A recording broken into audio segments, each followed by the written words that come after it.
Hi, and welcome back to Carl and Rick Talk Risk. Rick, how are you? Yo, Yo, awesome. nice. Exam day. Ready to Woohoo! go. I used to enjoy exams. I really did. I mean, there was a few times where I walked in and didn't know there was exam. That was a little scary, but I have a bit of an arrogant streak in me that I always said to myself, I think I can figure out which two answers are ridiculous, and then it's basically a 50-50. No, no, no, no, no, no, no. You see, okay, this I refuse to give multiple choice exams. Okay. And I realize I'm being really silly and I'm creating a lot of work for myself. But in this day of AI, uh, uh, first off, if I believe, and I realize I'm in the small minority here, but I believe that I'm giving multiple choice questions, that I'm training my students to be replaced by a bot very, very, very quickly. Right. Um, you know, I realize I'm in the minority of that because obviously I'm going to be spending literally 80 hours marking over the next 3 weeks. Um, Whereas, of course, I could be spending 80 seconds um, with everything machine marked and automatically graded. Mhm.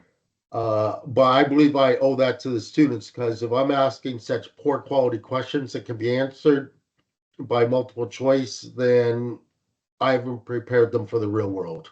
Yeah. No. Now, having said that, I realize that before our listeners write in, tell me that I'm an idiot, that, AI can answer my short answer questions and my longer problems. I get that. But there is a big leap between multiple choice and my questions. Besides, many of my questions are completely open ended. So, Hmm. Hmm. and yes, AI can answer those as well. Yeah. Having said that, we get to see whether or not the students can think rather than rule out two of the answers that are Yeah. normally Yeah. ridiculous and then play eeny, meeny, miny, mo with the remaining two. Yeah. So yeah, I don't do that. But anyhow, that's my own side rant for our podcast for the day. Yeah. Good prep for interviews as well because there aren't really right answers, and if you can explain yourself well and walk But through it, again, think. but again, Yeah. uh, I'm gonna dispute you on that. The Sure. number of companies who are doing bot interviews right now Yeah. is truly freaking scary. So if you're doing a bot interview, or if your human resources department is doing the equivalent of a bot interview by asking standardized questions for legal reasons or bias reasons or whatever, I hate to Mm. tell you, you have no right to complain if you get dumbass students or students who have the personality of a back scratcher. Yeah. Okay, you have no right to complain if you get duds Yeah. as employees. But anyhow, that's Yeah. my second rant for the morning. Perhaps we ought to get on to something that I'm not going to get off on an irrelevant rant on. Yeah. Um, let's try. Let's try. No, I agree with those points. Rick, I'm gonna shock you. Somebody watched an episode and commented, and of course, we missed it. It was 2 months ago. So we've got to do this reader, this listener, the honor of answering his question a lot on in this recording, and we'll make sure it gets to him. At Andrew Orique wrote us a very I know nice comment. Andrew, a good guy, Oh, a really good guy. He's a change management consultant. Uh, ah, uh, does really good work. I highly recommend him. okay, okay. Also a Halifax native, Halifax based. No, no, I think Huh? he's from Toronto. I'm not Toronto. sure. Okay, okay. Well, he wrote us a great message. It was in response to the book review we did on Same as Ever by Morgan Housel. And he asked us for our thoughts on the strategies suggested and how it would apply to helping us manage risk in organizations, or in my case, managing change. And he was talking about the book Nudge by Richard H. Thaler and Cass R. Sunstein. It's a book you've read, Rick. I've gone over some of the bullet points. I haven't read the book itself. Um, but yeah, let's talk about Nudge. A lot of people have read it, and I think it came out in the time where like Thinking Fast and Slow came out. There was a lot about like automated systems and more deliberative systems in the brain and how they work and biases. Um, I do remember one thing, and I'm not. I'm 90% sure it is from Nudge. But I can't remember where I read it or watched it. And it was about retirement contributions. So you get a new job, you have to opt into a whole bunch of things, your life insurance policy and other stuff. And one thing where there's a bit of a flexibility is your retirement contribution. Like some companies will default to zero, and you sort of have to opt in to up to a certain percentage, and then maybe they match, maybe they don't. And other places following um, Nudge's approach is to default at a really high rate, and you have to go in the system and change it. You have to lower it yourself. And I guess the point here is if you set it by default at a very high level, you're kind of taking it out of people's hands, and they're not having to make a whole lot of decisions about the very, very distant future, which is we know it's very difficult to think about what things are going to be like at retirement age when you're 22 and you've just started a new job. And it sort of takes that decision out of your hands, makes things easier, lets you use your automated brain parts of your brain rather than overthinking it. Um, so I think what Andrew is asking is how can some of that be applied to risk management and change? Um, I don't know. Does something jump out at you? Well, there's several things. First off, a lot of it is applied in risk management and change. To be quite frank, particularly in risk management, we should probably apply it a lot more. Obviously, marketing is the ideal model of nudging people. Okay, I basically setting up systems so that people are kind of led to make decisions in a certain way. Now, obviously, marketing is much more the psychological type, or or some people will say the psychological manipulation type. Um, but obviously, we have things in risk management uh, that not just that way. Now, here's the issue, though. Particularly, well, I'll pick on our American friends. Particularly in America, it's freedom of choice, and you have uh, the stressors between freedom of choice and what you commented on. Actually, we want to go on auto drive. We want things to be as easy as possible, and there's really that uh, dichotomy at play in society.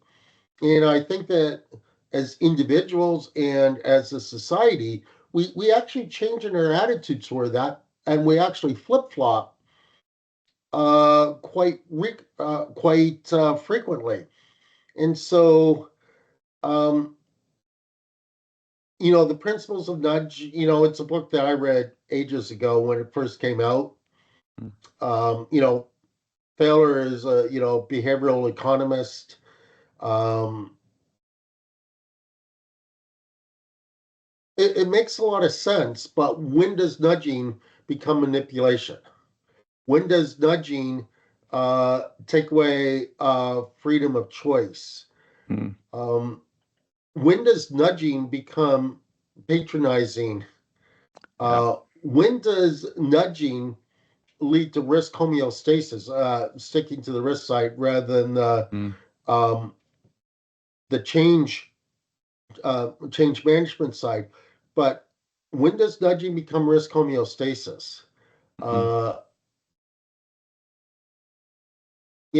those are the issues that as I recall, are not explored in the book.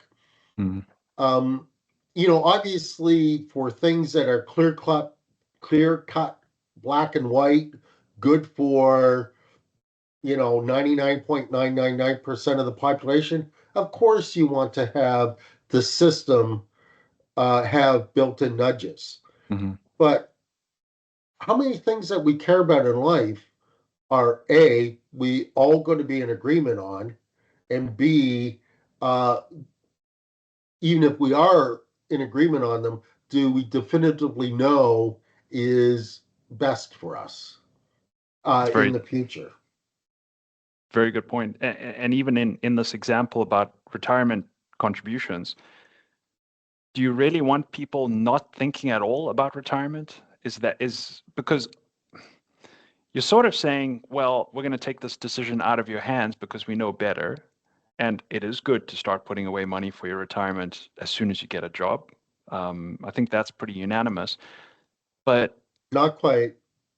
uh, I'll argue with it a bit, but hey, I'll but go on. okay, what I'm agreeing with the principle that it's good to start early. You want compounding, and I think most people don't intuitively get compounding. And you're sort of saying, listen, you'll thank us later. Start early, let it compound. I get that, but is that all that is that that might be a necessary condition for a good retirement, but it's probably not sufficient. You probably want people thinking a little bit more about how their retirements are invested, doing a bit of tax planning. You probably want them thinking about that because that's gonna vary amongst people. And so, yeah, I'm sort of applying what you just said to my example, and yeah, yeah, having people not think about it's not the Let's aim. just carry it a little bit farther. Sure. Okay, my day job is a finance professor. I understand compounding. If I have to do another time value of money example in the next week, I'll probably project I'll vomit, getting students ready for a Finance 1 exam. But here's the thing is I understand and I've done all the examples and I've done all the demonstrations and I've built the Excel sheets for it. I understand the power of compounding and of starting early. Hmm. But there's also a flip side that the goal is to maximize utility over your lifespan. And so I understand that a dollar invested, all else being equal, will grow faster than inflation. Yeah. And so I will have more dollars when I am 85. But here's the thing. Am I going to enjoy those dollars more when I'm 85 or when I'm, 40? Yeah. Or when I have young kids when I'm 35? Mm. When is that dollar more valuable to me? Yes. So what I'm trying to say here is everyone has a different calculus. Mhm. So not disputing the power of compounding, not disputing the power of investing early. But my belief, rightly or wrongly, is a dollar when you're 40 is infinitely more valuable than a dollar when you're 85. Now, Yep. having said that, we all need dollars throughout our life. And if I'm sitting under a bridge when I'm 85, hopefully someone will throw me a shekel or two into my coffee cup that I'm rattling, looking for alms. Yeah. So yes, we need to meet the basics at all stages, but is dying with X dollars in the bank uh, the best use of my resources over life? And Yeah. I'm not trying to make a judgment call here, one or the Yep. other. I'm just trying to point out that these nudges um, work differently. Secondly, let's just look at one of the things that they stated, if I recall correctly in the book, is nudging people more towards a higher risk investments, i.e., equities when they're younger, and so on. Yeah. What happens if tax regimes change? Mhm. What happens if we get a series of 2008s? Okay. And of course, I'm not trying to paint disaster scenarios, Yeah. But that was the prime example that they brought up in the book, as I recall as well. Again, Yeah. not possible to underestimate how small my brain is and Yeah. what I'm capable of remembering or not remembering. But that's one that's ripe for discussion because Yeah. the academic answer is clear cut. Mhm. Real life is rarely academic. That's a very good point because you could err both directions, right? You can invest in money, you know, what are they called? Well, like cash funds that pay a very low rate, and you do that for 45 years, you fall behind on inflation. Or you can invest everything in crypto. So, I mean, you've done what Nudge told you to do. You've put the money away, but you put it into something that is either not going to keep up or is totally unfounded and could fall. Um, so yeah, I agree with you. There's more to it. It assumes a very vanilla career. You start at 22, you finish at 65. That's when you want your money. Assumes the current tax regime holds steady. Um, you don't move countries, right? Because if you move somewhere else, take a job in another country, you've got to figure out a whole different pension scheme. You didn't want to put everything into Mm. the country you're in. So I agree. Yeah, you don't I, want I, I people think not thinking there's about I this. think there's another issue Hmm. as well, and you brought a very important point. You want people thinking about issues. I think that we have decision fatigue generally throughout society.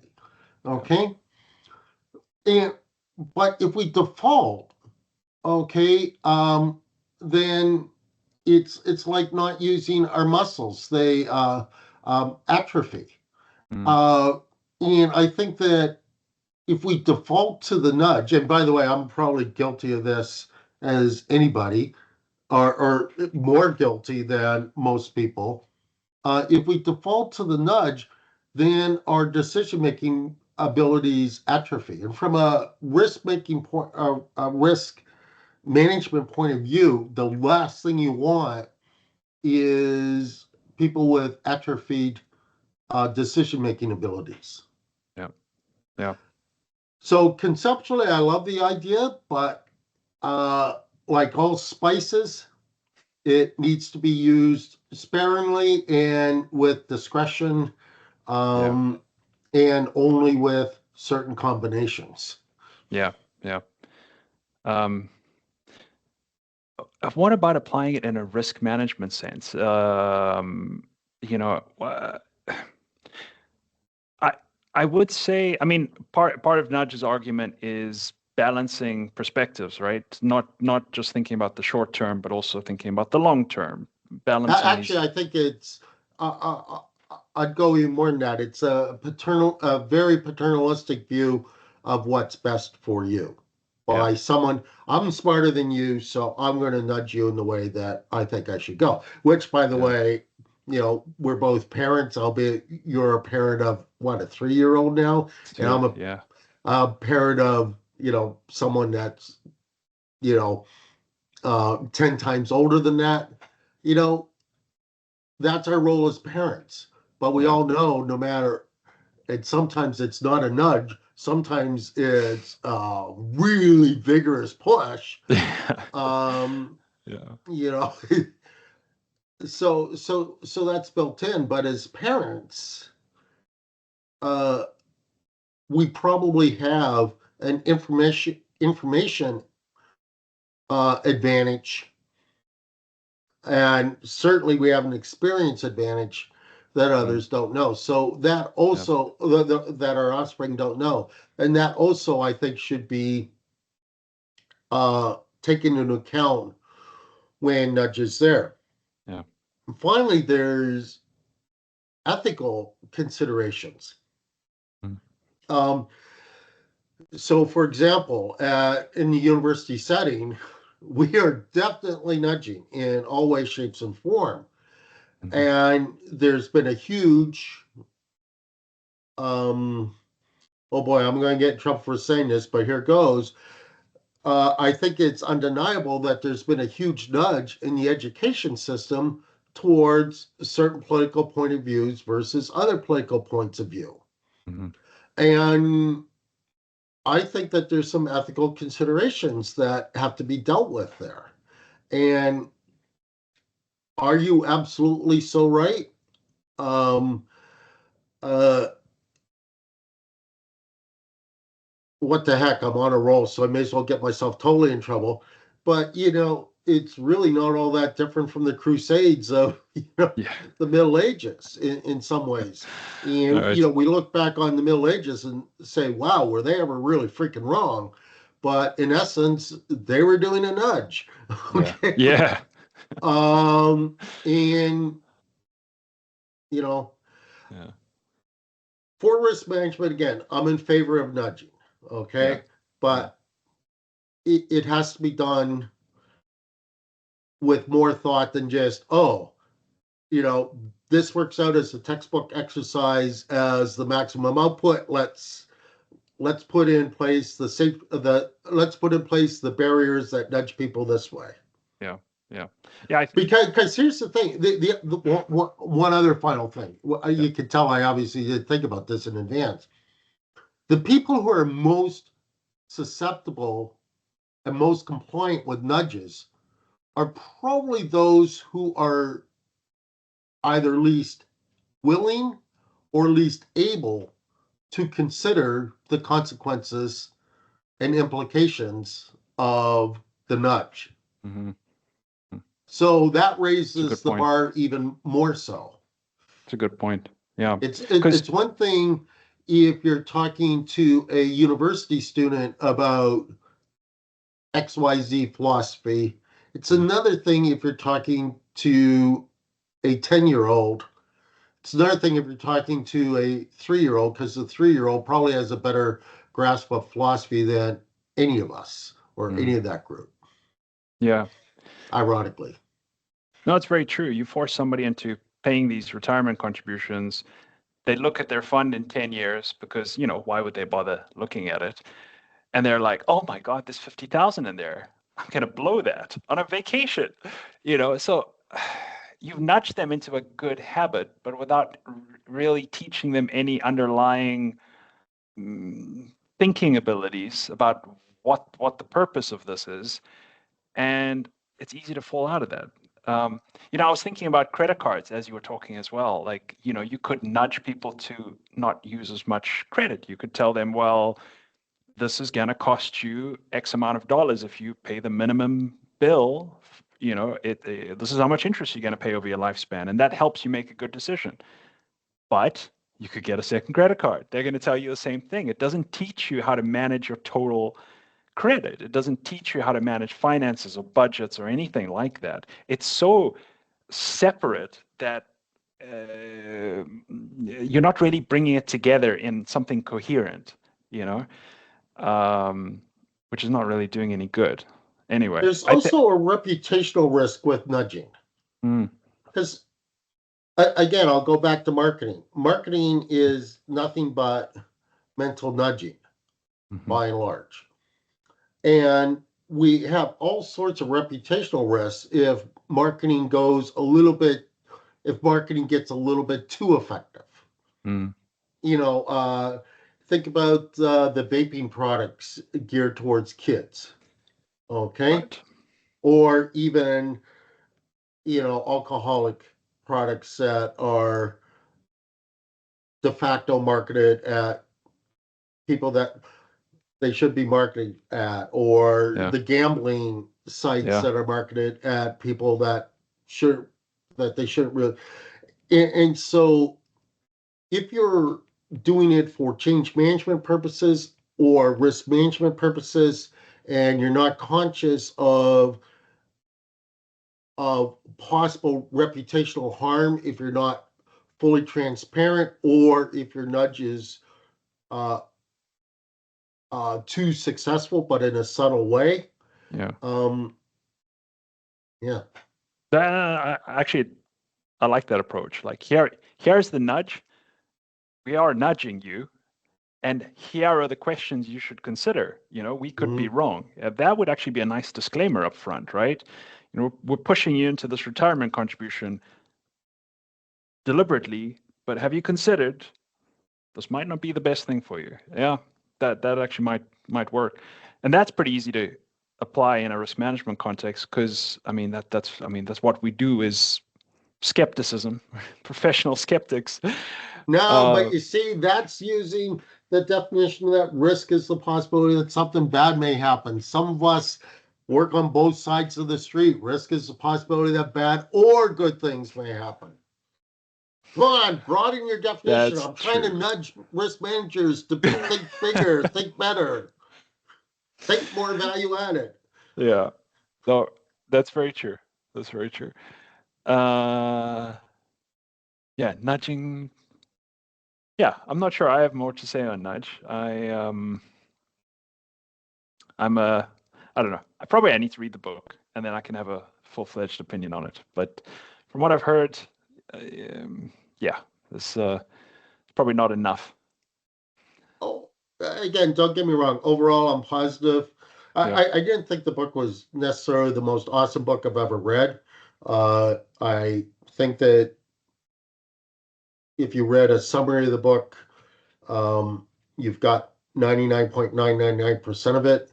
Mm, Um, uh, it's pretty intuitive, a mm, concept.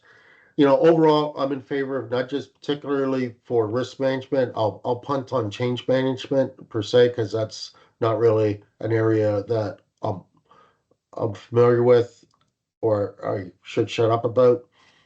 Um, but yeah, overall I'm positive, but you got to think.